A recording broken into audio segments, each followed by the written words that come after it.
सांग माने खरा दिन आसलानी बेलपणा ठारू आउ कौन बा भल हो पारे खरा दिन कोल्ड ड्रिंक्स थम्सअप एसबू पिलामानंकर बेसी मन थाए किंतु घरे आपड़ जदि एमती भी टाइप बेलपणा करके पिलामानंकु आ बड़ मानक भी देवे ताहले से हाउ ए बाहर ठंडा पानी प्रति ध्यान देवेनि। तो ये बहुत ही सिंपल तरीका रे मु बेलपणा प्रस्तुत करछि। बेलपणा पई दरकार नड़िया कदली सोला छतु चीनी आ गोलमरिच पाउडर ये मो वीडियो रेकर्डिंग करिबारे भूली जाइछि। मु दुईटा बड़ साइज बेल को नेली ताको पानी रे हल्का भिजी सारा पर ताको देखंतु आपण एमिति चकुड़ी ताको पानी सहित भलसे मिक्स करेंगे। खरा दिन आपण चाहिए ठंडा पानी भी नहीं पारे नॉर्मल वाटर भी नहीं पारे ना बेलपणा प्रस्तुत कर सारा पर फ्रिज रे भी रखिपारे। बेल को आपण जिते भलसे चकुड़े पानी रे तार गुडनेसटा सेते पानी रे ऐड हम आपन को भल फ्लेवर भी गोटे आसो। बेलटा जिते पानी सहित भलसे मिसी जाए तार गाढ़ानेसटा भी आसे आ पीला बेले आपन को बहुत ही माने टेस्ट भी तार बेलर आसी थाए। तो बेलपणा आपन जानछन्ती खरा दिन पे बेलपणा केते भल। तो घरे निश्चय ट्राई करंतु समस्त को पियांतु। देखंतु चकुड़ी सारला परे जो भल अंश गुड़िक पानी रे मिसी जावा कथा से मिसी जाइए आ खदड़ा अंश गुड़िक आपको एमती चिपुड़ी तादर बाहर करने को पड़ो। एगुड़ाक टिके भी रहीगले पार्टी रे लगे पीला बेले आ भल लगे तेणु आपन को कौन करेंगे ना भलसे चिपुड़ी बाहर करदे।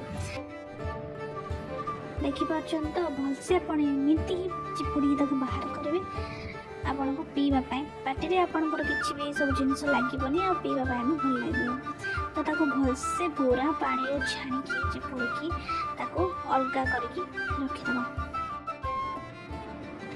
तापर देखो ये मो थाली सजाई रखी इंग्रेडिएंट्स गुड़ाक ए गोटे गोटे पकाऊँ। प्रथम आपड़ चीनी एते देवे चीनी 2 चामच आपण स्वाद अनुसार आप जिते भी चीनी एड करेंगे आप कम चीनी पकेले बहुत भल। आ टिके गुड़ मुझे कारण गुड़ डायबिटीज लोक बहुत भल। आपन को जदि डायबिटीज आप बेल चीनी बदल में गुड़ एड करेंगे। तापर ये काटिकी रखि कदली मुदेली आपण बेलपणा रे कदली छेना नड़िया ये सब ही पकई पारे अलग किसी फल ए भल लगे। तापर ये रखि 2 चामच सोला छतु मुझे पकईदेली। सोला छतु गोटे भल फ्लेवर आने बेलपणा रे आप साइड्रे बेलपणा रे सोला छतु पड़े कौटी भी पड़ नुथो कि आम साइड्रे बेलपणा रे पड़े। तापर ये कुरिकी रखा नड़िया को मुझे पकईदेली। नड़िया जो पणा हो सरबत हो तादे गोटे नुआ जिनस गोटे फ्लेवर ऐड करे तो नड़िया तो बेलपणा रे निश्चय आप पकईबे। ये सब जिनस को भलसे मिक्स कलापर देखु आम बेलपणा केते गाढ़ हो जाइए। मु ठंडा पानी तैयार करी तो मत फ्रिज रे रखा दरकार नहीं आप फ्रिज रे रखिपारे। तो आपड़ एमती ट्राए करूँ घरे समस्त दिंतु पेट पाई भी भल एंड गरम दिन पाई भी गोटे बहुत सुइटेबल ड्रिंक एटा पिला मानन को निश्चय करके देबे पिला माने भी पीकी बहुत खुशी हेबे। फ्रेंड्स आपण माने पूर्व वीडियो रे बहुत सारा भल पाइबा देइछंती आगु को मध्य देवे मोर आशा से आपण मान को बहुत बहुत धन्यवाद। ए वीडियो भी सेमती भल पाइबा दियंतु आगु को हरी चैनल नुआ नुआ वीडियो सब आसीबो आपण माने देखंतु वीडियो को सब्सक्राइब करके रखि दियंतु कहीं आगु को जो वीडियो गुड़ाक आसीबो आपण ताको भलसे जेमती देखि परिबे सब्सक्राइब कर दिंतु।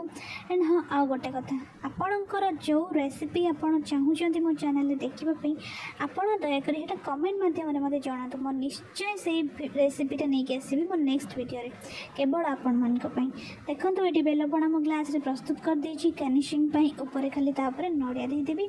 तापर आपण ग्लास टी मो बाबा प्रस्तुत करी तो मुझे मो बाबा देली मो बाबा बहुत खुशी हेले। आपण मान भी पियंतु समर एंजॉय करंतु।